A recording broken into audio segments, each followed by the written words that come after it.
Mga kapuso, matapos po ang pagkamatay ng San Beda Law student na si Mark Andre Marcos dahil sa umano'y hazing, dininig ngayong araw sa Senado ang planong pag-amyenda sa anti-hazing law. Kabilang daw sa mga tinitinang pagbabago sa batas ay ang pagtatalaga ng medical practitioner sa initiation rights. May ulat on the spot si Jam Sisante.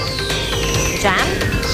Yes, Pia, ang maayos na pagpapatupad ng batas ay ang pinakamagandang solusyon pa rin daw sa mga insidente ng hazing sa bansa. Yan ang lumabas doon sa pagdinig ng Senado tungkol sa mga pag-amyenda sa anti-hazing law.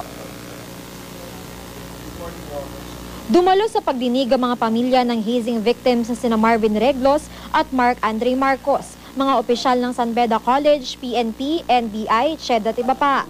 Naroon din ang author ng Republic Act 80490 Anti-Hazing Act na si dating Senador Joey Lina. Ani Lina, bagamat may mga pwedeng ayusin sa pagkakagawa ng batas, nakasalalay pa rin sa pagpapatupad nito ang solusyon sa hazing.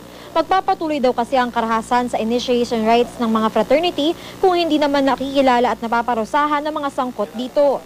Ani Senate President Juan Ponce Enrile, dapat ipagbawal na ng tuluyan ng anumang physical contact sa pagitan ng mga miyembro ng frat at neophytes sa initiation rights.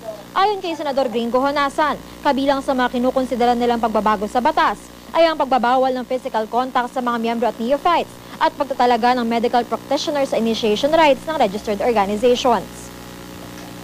Pia, sabi ni Senador Honasan ay magkakaroon pa rin ng susunod na pagdinig ito nga Senate Committee on Public Order kung saan iimbitahan naman nila yung mga pinuno ng iba't ibang fraternities. Pia?